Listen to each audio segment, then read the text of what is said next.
Yo, my name is Ethan from the SMHTCG channel, and welcome to the deck profile for Dangerous Grandpa. Thank you for 420 subscribers. It was a funny number. Funnier a few years ago, but still pretty funny. I stole this camera from a friend of mine. Uh, so it's time for me to show you Grandpa. Grandpa genuinely is a very funny deck. I think the deck has just enough power for it to be scary, but also is just such a terrible deck. So, uh, do with that information what you will. I'm gonna go into the deck profile first, and then I will have the deck log in the description. And also, I will give my thoughts about the deck after the actual profile. Let's go into the ride line. We're going into the normal Grandpa ride line. I mean, it's so good. First of all, you have Grandpa in all of the names, or Grandpa's in the name of each of the ride lines, so some effects require that. It's a very funny ride line. So grade 0, it's just a surprise. It's just a normal starter. The grade 1, if you're going first, you can discard a card with dangerous skill ability, which we'll go into what that is more in depth whenever I get to the grade 3. You discard a card from your hand with dangerous skill ability, draw a card, and then even if you're going first, you can swing without drive checks. So on grade 1, first turn, you can swing just by itself, which is awesome. You're forcing them to either use a card to guard or take a damage already, which is hilarious. Nothing on grade 2. Nothing on riding into grade 2. But once you ride into grade 3, you get to draw 2 cards and then bind something from your hand, which is great. And also, the Vanguard itself, Grandpa, the gimmick is a lot of the cards have the dangerous skill ability, including the Persona Ride itself. On your turn, as an activated skill, you can counterblast 1. You reveal from the top of the deck until you reveal a card with the dangerous skill ability. And even if you hit, and once you hit the card with that and it's not present in your bind already, you activate this dangerous skill ability and then you bind the card. I'll explain how that works later whenever we get into the actual cards in the deck.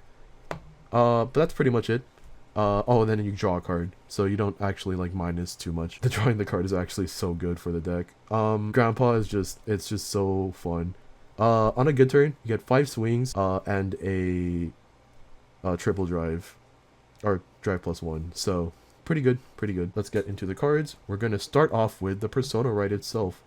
We do run max Persona Rides because if you were to bind it, its own dangerous skill ability lets you restand your Vanguard after it swings, with the cost of saying stand up Vanguard again. You have to say that, or else the effect doesn't work. It's awesome. It's actually such... God, I love this deck so much. The other grade 3 that we play is Mr. Strongest. So Mr. Strongest is really funny. It's a base 18k. Whenever it's bound using the Vanguard ability, its dangerous skill is when your Vanguard, if your opponent is at 4 or less life, they just take a damage. And triggers do go into effect. So if they hit a trigger, then I mean you already know the mountain you have to climb for getting over that. Also, if something were bound on your turn using Grandpa's ability, it gets plus 5k. So it's a 23k base, basically, which is why he's called Mr. Strongest. The only reason you run 2 is because it is a grade 3, no guard power. This deck like kind of desperately needs guard. And also, I mean, the dangerous skill ability is just funny. It's not great, it's just funny. So that's the only reason why we don't max out on it. Well, the other reason is that I just don't really, there's just too many like cards I want to run in here, like this card. So Failure Grandpa it's a double-edged sword in my opinion. Well, it is a double-edged sword, period. So what Failure Grandpa says is its dangerous skill ability is when it's bound, it does nothing. It literally says nothing happens on the text. That's why it's a double-edged sword, but it's also the best searcher in the deck. Whenever it's placed on rearguard circle, counterblast 1, look at top 5. Since your Vanguard is a grandpa, starting at grade, well, all grades, your Vanguard is a grandpa, but since your Vanguard, if your Vanguard is grandpa, you can add any Korokoro to hand. So this is your Persona Red searcher, this is your PG searcher, since your PG is also a Korokoro. It's an anything searcher, really. Even the order that's coming up later. So this card is their main searcher in your deck. Reason why you run a 4 of, even though whenever it's bound it does nothing. But what I've learned is that you can, off of the grade 2 effect, since you're forced to bind something from hand, you can just bind this and you don't have to worry about that. So there's that. Next up is the UFO Grandpa. So the reason why I have this at 4 is because it is a plus 5k shield. So it's a 10k shield in total.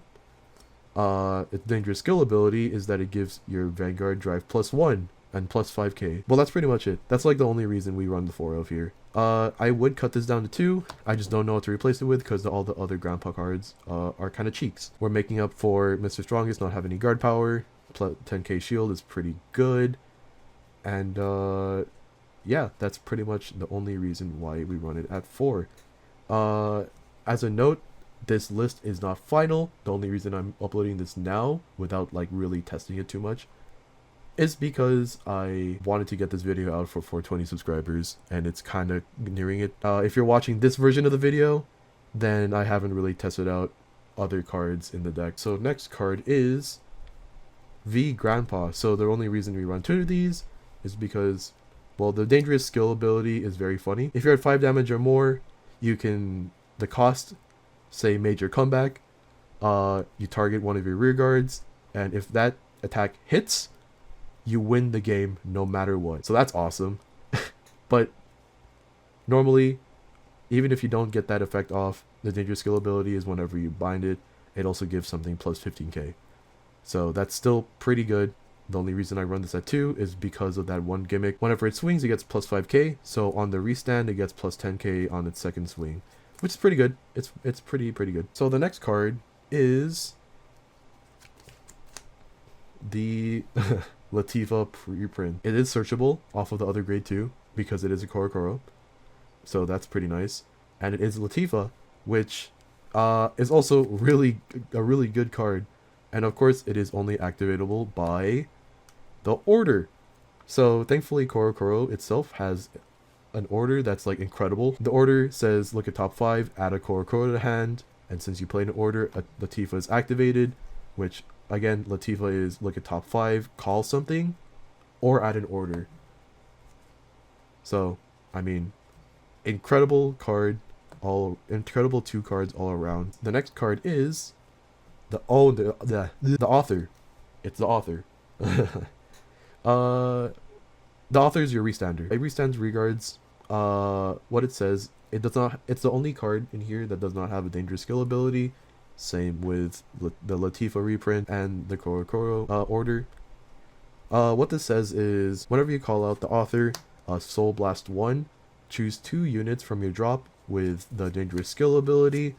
You call out one and then put the other one into the bottom of the deck. It's both a recursion tool and the restander, because at the end of battle, whenever it boosted, put itself into soul, restand the same column, or restand the same card in the same column, and give it plus 5k. So it's your restander, it's a soul, it adds soul to your, well, gives you soul, and it's a recursion tool. So the author is most definitely the most important card in the deck. You want to be trying to get it as much as possible. I don't know if I would say this is the hard mulligan of the deck. There's a lot of ways you can get it, which is, you know, the order, lateefa, and the other grade 2. There's a lot of ways you can get to it. I wouldn't say it's a hard mulligan, but it is definitely a pretty, like, you want to at least have a way to try and find it kind of card. At least one of it, because yeah, 5 swings, 6 swings, it can be that good. Going into the last grade 1 of the deck, it is Grandchild. So the thing about Grandchild is it really only lives in the back row middle. The reason I have 4 of it is because it is at the end of the day a booster. You can tap it, Soul Blast 1, target something on your field. If it has Grandpa in its name, it restands. That's pretty much it. Or whenever it targets, you give it +5, and then if it's a Grandpa that you chose, restand it. It's okay if you're trying to push for damage. This is a pretty decent option. Its dangerous skill ability, which it does have, is when it's bound, you draw 2 cards. So we're now going into the PGs. So we're running the in-archetype PGs, no Elementaria, because it is searchable. It is a Korokoro, so as I said, it is searchable by the order. It's searchable by the order. It's searchable by the other grade 2. Next up, well, we do not run I'm not running a Regalis piece because I think that's lame. So now we're going to the trigger lineup, which is the 3 fronts and 8 crits. Pretty standard trigger lineup.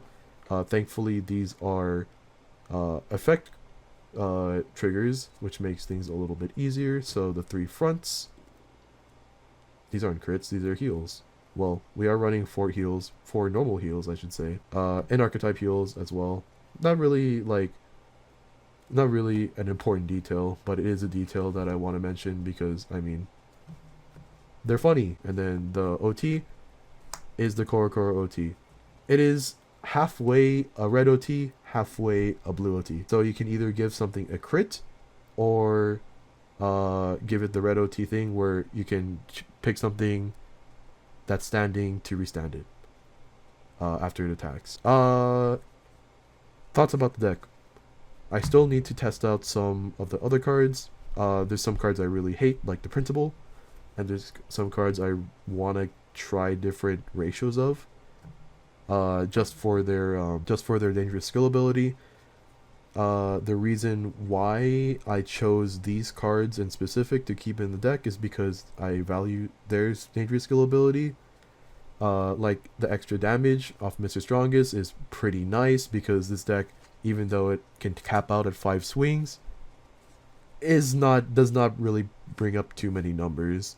On Persona Right turn, you get like maybe 30k swings if you're lucky, and as I said, it is 5 swings, but it's really like in this meta not that great, where everything can guard pretty easily. I would like to not really max out on Grandchild, but since it's the only other grade 1, kind of have to because of boosting purposes. The order is way too good. The only reason I don't run this is because, or the only reason I don't max out on this is because it's not a Grandpa, and also at times Soul becomes a premium, and that's kind of rough. I value this one because, I mean, I've done it once before. I've had this proc before, but I haven't like won with it before, and I really want to, and that's the only reason I have this still in the deck. The guard power on this is way too good.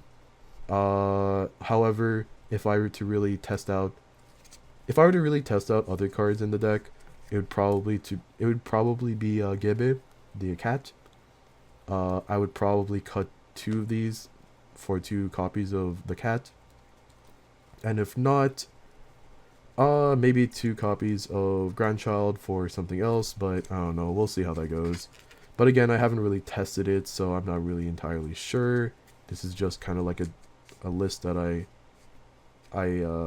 threw together. Not really threw together, I've been testing it, but again, I'm not really happy with it. I don't have many chances to play this deck. I say that as if I don't go to locals every week, but like I don't know. Again, whenever I go to locals, I kind of want to win. So that's the only reason I don't play this deck. But either way, this deck is fun. It's an amazing casual deck. I really enjoy it. These are like Daiso, these are like Daiso hollow sleeves, which is really nice. Makes them look kind of okay. They ruin the standard sleeves that they're in, so be careful for that. But these are from Daiso. They're like, a pack of them is like $2. They only give you like 30, so you can't sleeve an entire deck with them. Not that I would anyways, because it's not really worth it. But yeah, pretty nice. And then these standard sleeves are just ones, I don't remember where I got these. I feel like I got them from AliExpress, but either way, they're there. And then these are the normal sleeves in these are again AliExpress sleeves that I bought years ago. They started to get like kind of crusty to shuffle, like hard to shuffle. I bought these standard size sleeves, quiver, from Amazon, and these are like the double clear ones, and they feel really good and fit these sleeves specifically perfectly. I get to sleeve these in like Bushiroad sleeves, so I'll try that at some point, which I don't really have a reason to at the moment, because all my decks are double sleeved already, and I'd rather use those sleeves. And well, it's more like I'm too lazy to try them out on any other sleeves. But if I get another deck and I have more Bushiroad sleeves, I will definitely try these out, because I've been enjoying these sleeves a lot.